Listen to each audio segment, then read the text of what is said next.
We are the only profitable publicly traded brokerage in the last 5 years. We look at the last 5 years of Wow. because I used to be a stockbroker, right? So of course. Oh, okay. Right? That's a fact. That's a fact then, right? So this is no fact. Yeah. Go back the last 5 years, we're the only ones that are profitable of publicly traded. Wow.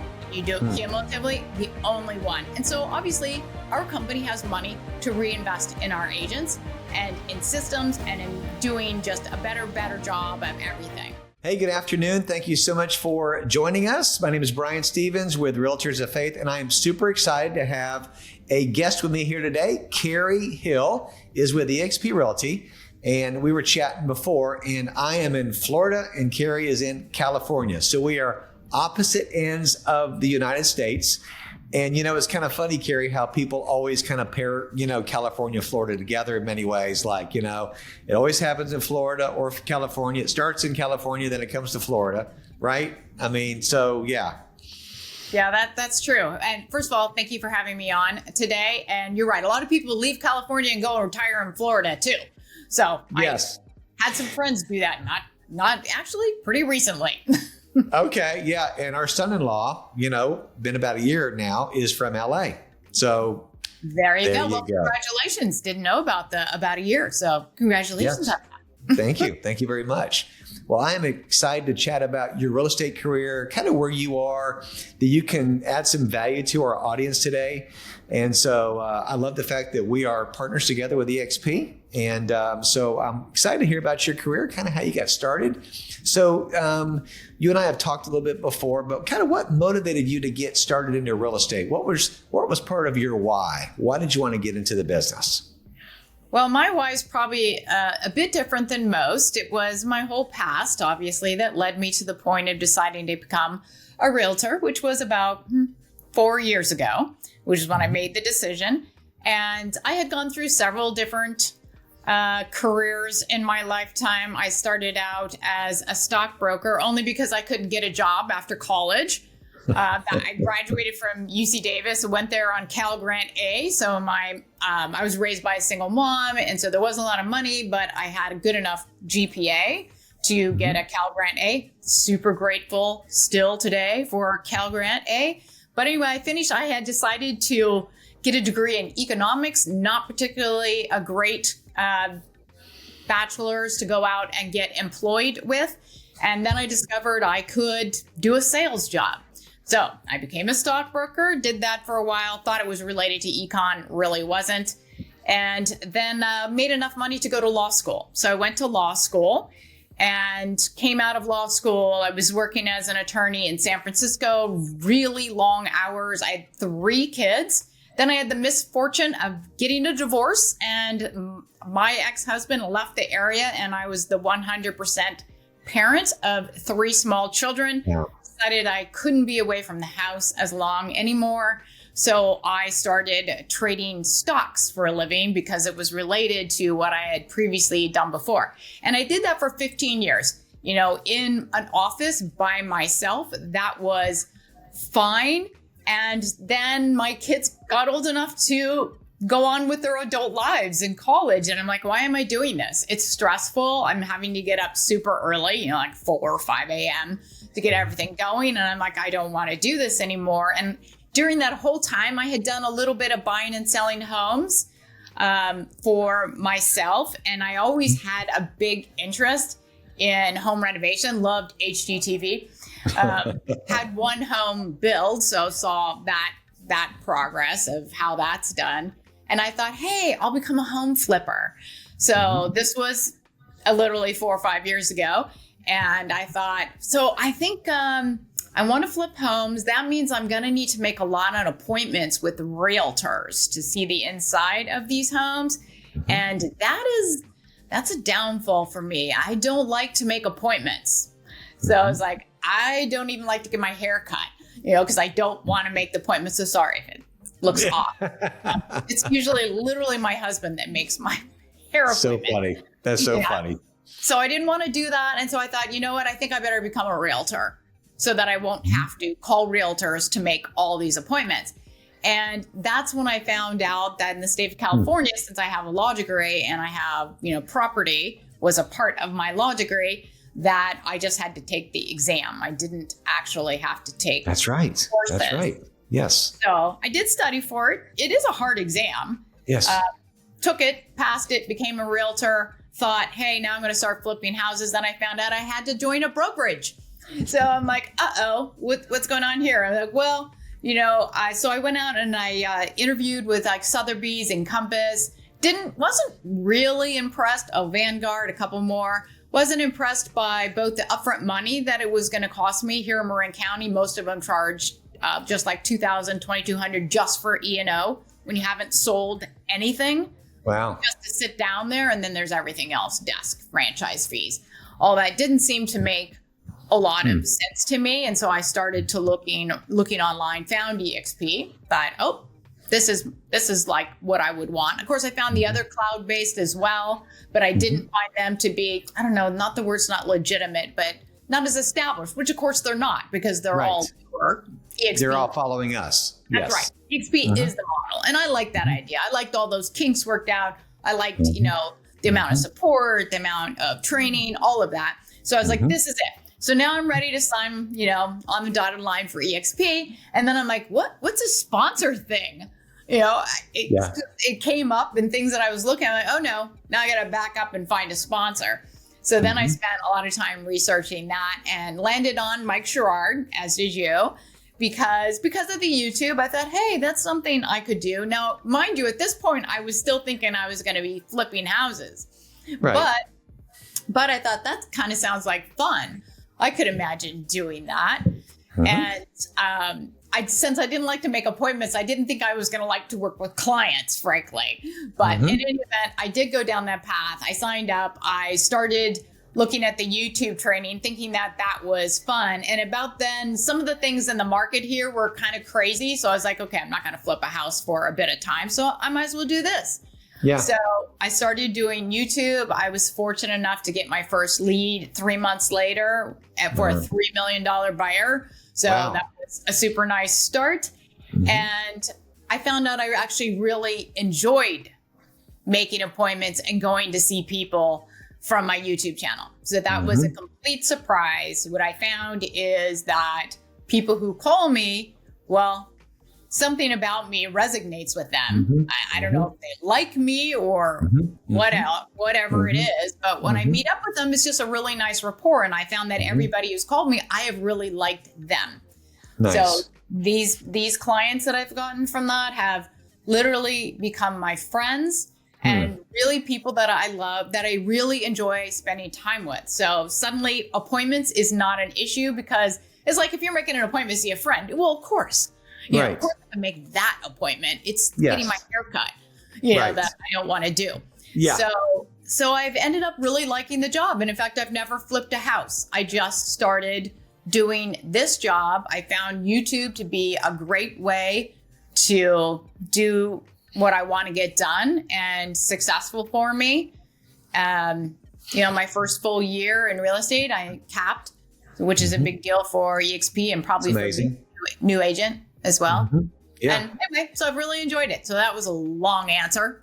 That's really good. No, that's really good. And I appreciate you that's good information, because YouTube has really helped you with your platform to be able to establish relationships by people watching you and thinking, okay, Karrie, she seems nice, right? And I like her personality. She knows the business. She's a former attorney.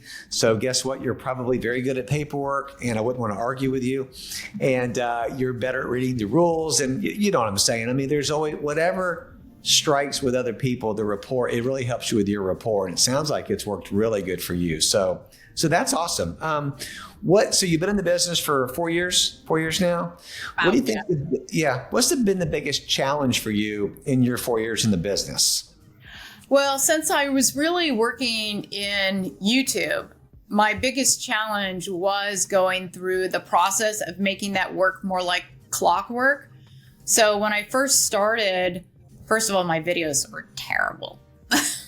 All of ours were terrible, right? Yeah. Totally. Really bad. When I look back, I think for me, the thing I like the least is that I'm not really me in them, some kind of persona or something. It's not really who I am. But when I started, I did want to add some editing to it. So I bought some editing software. And so I would basically write a script out with some bullet points. So I would at least seem like I wasn't reading it off a script. And then record it and then edit it. And I found that the first, I don't know how long it was, but seems like it was at least a couple of months, that it was taking me like 2.5 days to go through the process every week to get one video up.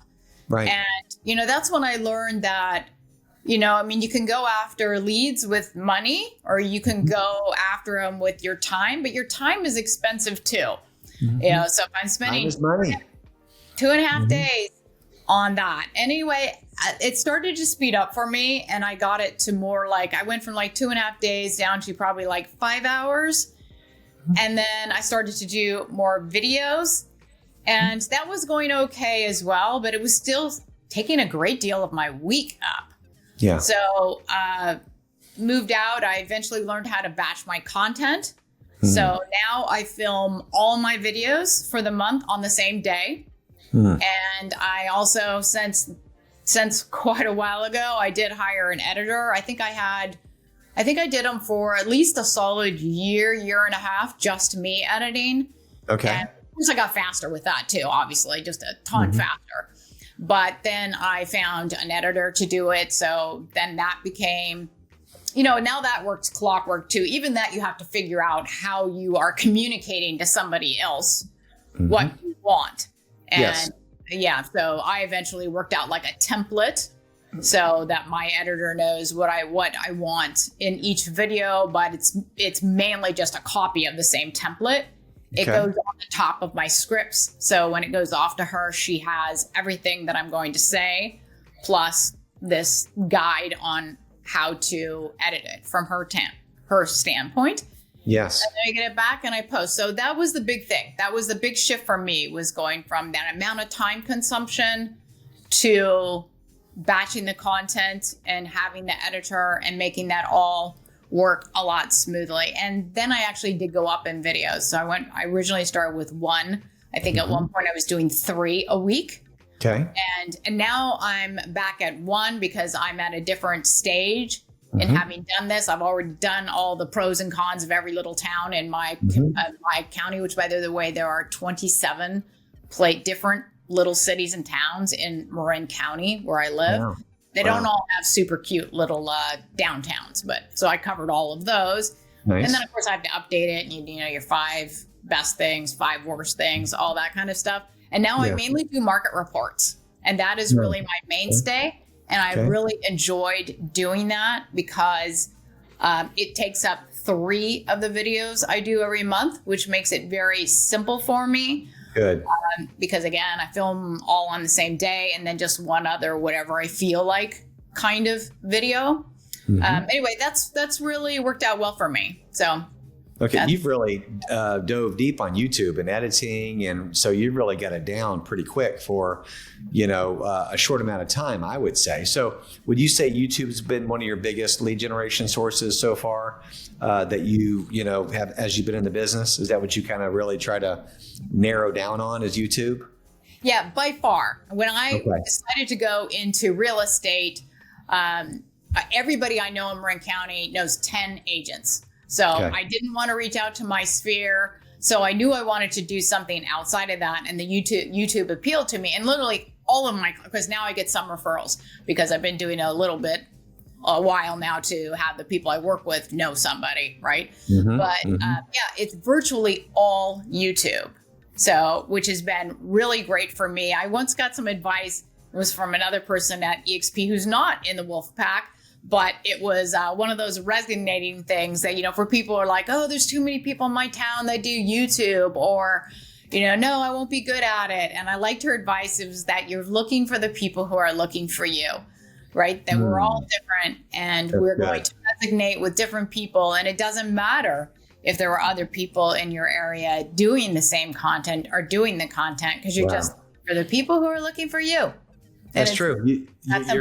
Your vibe attracts your tribe, right? Yeah, I like that. Yeah. Yeah. I get it from somebody else, but yeah, it's true. So, and just think about it. All your videos on all these different things you've done are so evergreen. They're going to be there forever and ever. So you're already building a strong foundation as an agent, covering all these different little places in your area. So it's only going to build from here, really. I mean, you've done a lot of the legwork up front. Yeah, actually, that was exactly my plan. Is I did all that legwork before I started to transition to doing these easier market reports, because those are not evergreen. Right. And yet they're with people who literally want to know something about buying or selling a home or the prices of homes. So they are very good leads, as opposed to I live right above San Francisco.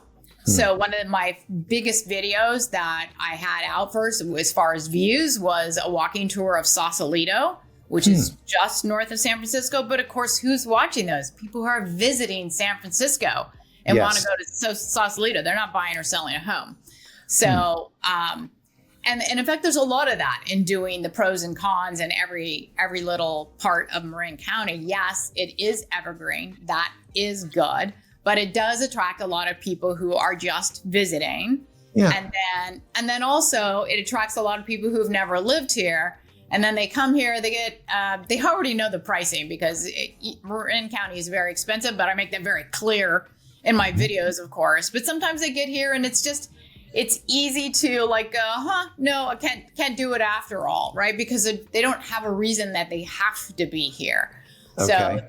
So that's the expectation. I think you have to set yourself up as somebody who does YouTube. Is one, you're going to attract people who are just visiting and they're not ever going to move here. And two, you are going to attract maybe a higher level of buyers. First of all, more buyers than sellers, because they're watching, they don't know your area. That's why they're watching your channel and this evergreen content. And it's easy to decide you're not going to move to a place if you don't already live there, or it's not your mom that lives there, so it's not a reason. If you know nothing about the county, you're probably going to get a little higher odds of people who are not, can just change their mind, more frequently. But so by shifting to those market reports that I do, now I'm talking to buyers and sellers. Yeah, so, because you're the market expert. You are now the market expert, right? As you're explaining facts. And I love that you're in the data, right? Facts are our friends, right? So you're looking at the facts. This is the data. Here's what the market is saying. It's in Karrie's opinion. This is what the market says. And what's the most important, or what's the most common question we get all the time when people run into us? What do they say? Hey, how's the market?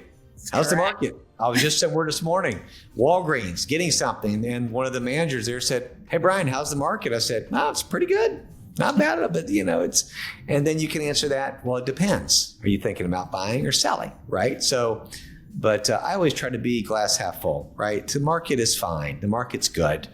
I just went to a summit, and Tom Ferry summit. And he said, very beginning, he talked about, he goes, the market's not the problem. It's you. As the agents, don't blame the market. And his whole first segment on, don't blame the market. We can all blame the market. We know what's going on with rates, with politics. We know what's going on with, buyers. And I mean, there's always going to be something. Always going to be something. It's what are we doing as agents to really try to affect? And you're doing YouTube, and you're setting appointments, and you're, so whatever it takes. But it's up to us to really succeed in the market. Now, that's not to push the market in the side, say it has no value. We get that. But for the most part, what do you want to make of the market? It's up to us, right? Yep, so true. I mean, housing, you've got to have a place to live.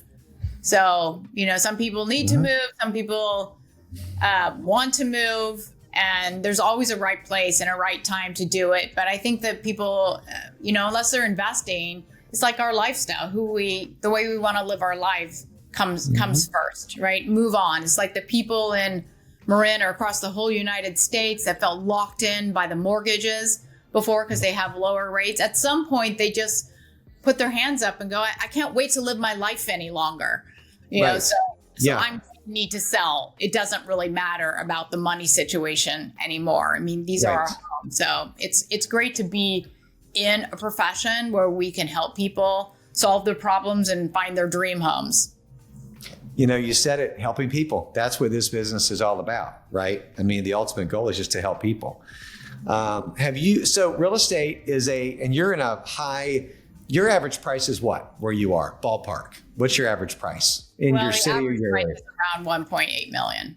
1.8. Okay. Ours is $350,000 here in Lakeland. Okay. So, real estate. Now, what would you say to the person, the agent, whether it's 4 years in the business or 30 years in the business? It's easy to get commission breath because we make big checks, right?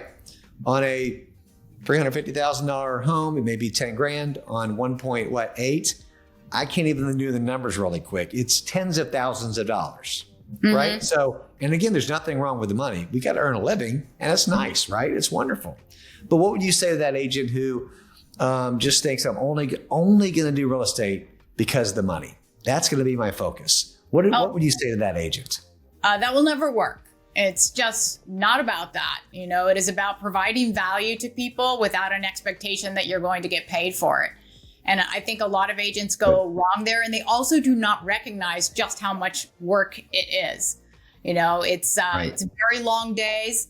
I pride myself on getting back to people as soon as possible, whether that's having me text somebody at 10 p.m. tonight at night or 6 a.m. in the morning.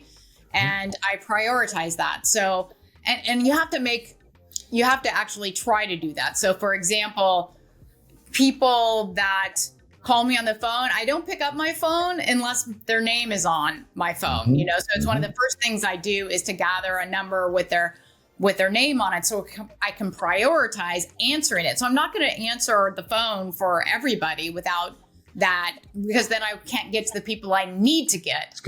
That's good. I need to service. So I think that's that mentality. There's a book out there. What is it called? It's like The Giver or The Gift Giver.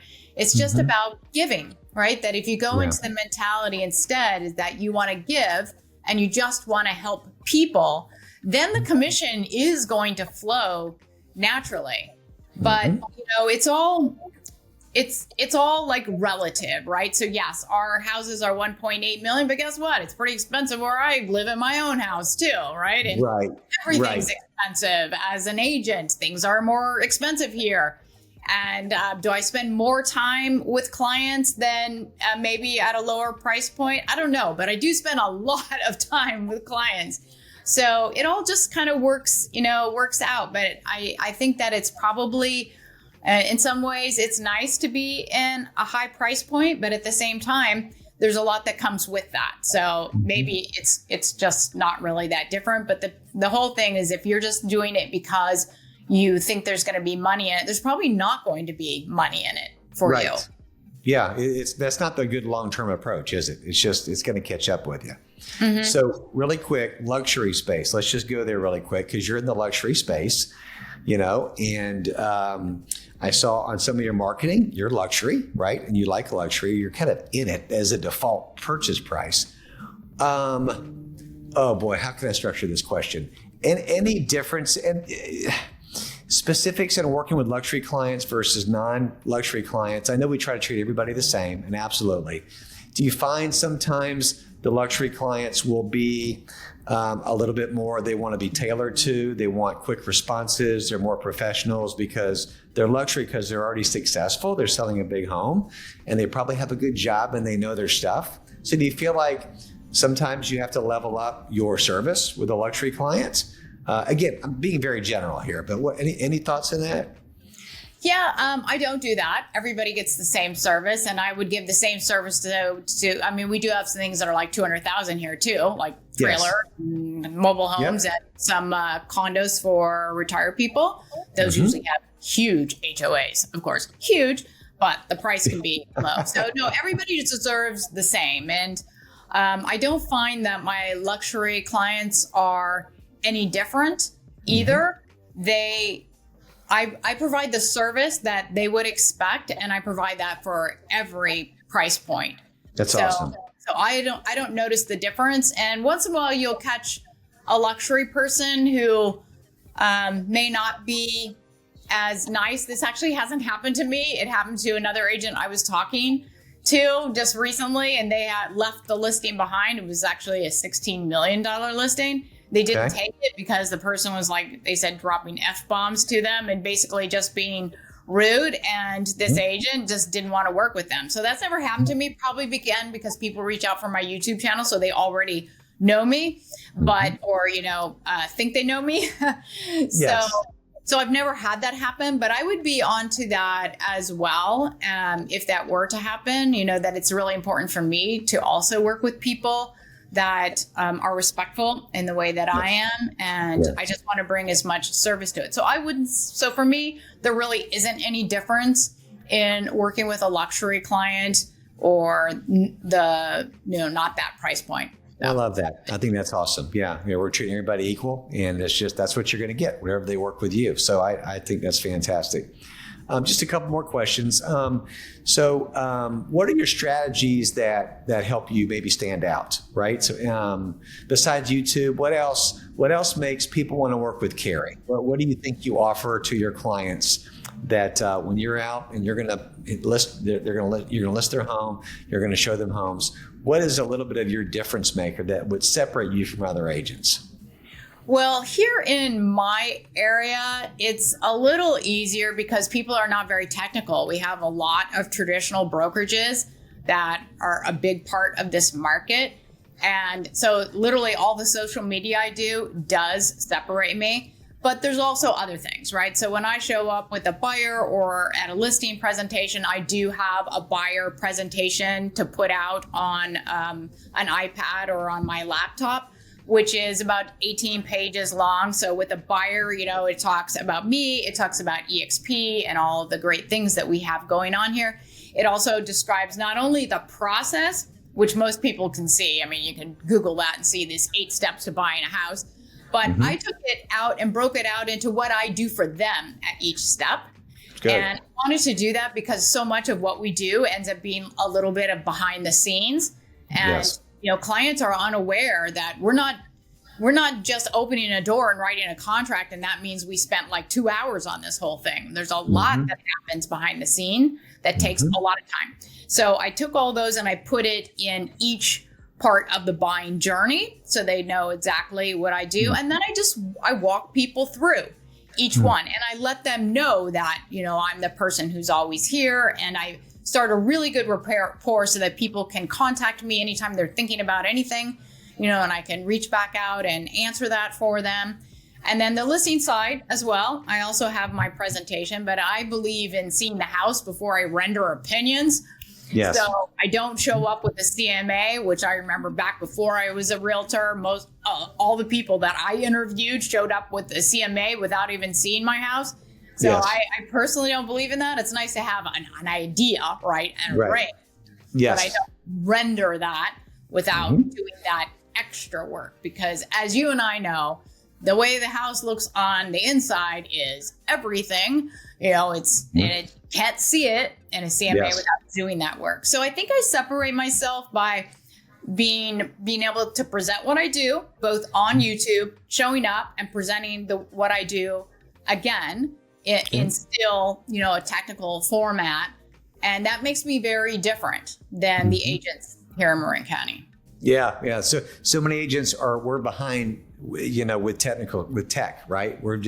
Our industry in general seems like it's always behind, right? It's not just us, but our industry tends to be behind. So you're definitely ahead of the game, and you're a little bit of a techie place. What, California or Florida, right? There's some different tech cities, but here's the thing that I found is that we've got to be on the cutting edge of things, right? And where are people looking for their home? They're looking online. So we've got to be online in front of people to help add value to them so that we can educate them. And we've got to be discoverable. So it sounds like you're doing a really good job at that. So one more question. So as far as we talked about YouTube, you met a lot of clients that way. We're on the same team, if you will, on the Wolfpack with Mike Sherrard, and we're both getting this valuable content with EXP Realty and social media. What else about EXP besides the Wolfpack and Mike Sherrard have you really liked, or you found, maybe surprised you about our company that you thought, man, I didn't see this coming, but this is kind of neat? Okay, there's 2 things there. Two, the first one is the collaboration, that I guess I might have maybe expected that in our group, as there is, but also goes across the whole company. By having these sponsorships that we have, it creates, it's just our culture. So you can go, when I go to EXPCon, I take pictures with people who are not in our group. They give me their time. They'll do interviews with us because it is literally our culture to be collaborative. It is not a little thing. And I think that is really unique. I wouldn't be surprised if we're the only brokerage in the world like that, frankly, that it's so deeply ingrained that people share here. Part of our group, not part of the group. Doesn't matter. We share. That's and good. Then the second thing is I had not thought about, and this goes to your technology comment, I had not thought about the fact that technology is always changing. And I'm so grateful that I joined a company that stays on top of it, that they stay on top of it, that we get new tools, new bonuses that help both us as agents and our clients, for buying and selling homes every year. And they just keep rolling out. And, a lot of them will get introduced at EXPCon at the end of October because they like to do that. But that's not the only time. There's changes throughout the year, like the fact that we now have the CRM of choice. We can choose these 3. And so something's always happening there. And I feel so lucky that we're with the brokerage. Actually, I'm not sure if you know this, but we are the only profitable publicly traded brokerage in the last 5 years. So we look at the last 5 years of because I used to be a stockbroker, right? So of course. Oh, okay. Right? That's a fact. That's a fact then, right? So this is no fact. Yeah. We go back the last 5 years. We're the only ones that are profitable of publicly traded. Wow. You do it cumulatively, the only one. And so obviously our company has money to reinvest in our agents and in systems and in doing just a better job of everything. So and that's what they're doing. So I'm really, really grateful and that I made this choice. Yeah.